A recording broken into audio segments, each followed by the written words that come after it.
এখানে খুব ব্যস্ত, দুজনের হাতে স্পিড দেখুন, দৌড়চ্ছে কে কত ভালো স্পিড যেতে পারে। ভাই একজন শুধু পেঁয়াজি নাড়ছে আর একজন দেখুন বাবা, যে যেটা খাবে সে সেটাই রান্না করছে। একটু বলে দিন আপনাদের মতামত কি? রান্না করে কেমন লাগছে এই গরমে?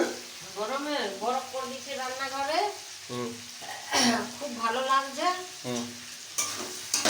বরফ পড়ছে? হ্যাঁ ঠিক আছে, আমি খেয়ে বলবো। আমার বৌমা পোলট্রি মুরগি খায়, পোলট্রি মুরগি করছে। এই যে পোলট্রির মুরগি, সরি তুমি তো পোলট্রির মুরগি না, তুমি তো পোলট্রি মুরগি রাঁধুনি। বলেন আপনার পোলট্রির মুরগি রান্না করে কেমন লাগছে? খুব ভালো লাগছে। আপনাদের যদি কারোর ভালো লাগে হ্যাঁ, তো অবশ্যই কমেন্ট মোহন পট্টনায়কের হোটেলে চলে আসবেন। জানাবেন। অ্যাড্রেসটা বলে দিন। ওই তো তুমি বলে দাও। আজকে আমার বাবা আসবে, ফোনের ওপাশে যিনি আছেন ওনারা শ্বশুর মশাই আসবেন, সেই কারণে খাসি মুরগিটা বেসিক্যালি আমার আর পিসির জন্য হচ্ছে, আর খাসিটা আর বাদ বাকি সবার জন্য হচ্ছে। আচ্ছা ঠিক আছে, ভালো করে মন দিয়ে রান্না করো যেন ঘামটা না ওখানের মধ্যে পড়ে যায়। ঠিক আছে, তাহলে স্বাদটা চেঞ্জ হয়ে যেতে পারে। ওটাই গরমের স্পেশাল মশলা। আচ্ছা তাই? ও জল লাগবে না গরমে, এই ঘামেই হয়ে যাবে। ঘামেই হয়ে যাবে। লবণ লাগবে না।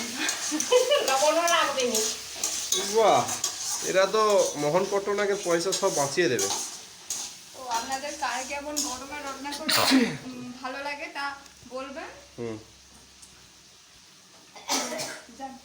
মা একটা নতুন পদ্ধতিতে মুরগি মাংস রান্না করতেছে, মটরশুঁটি দিয়ে।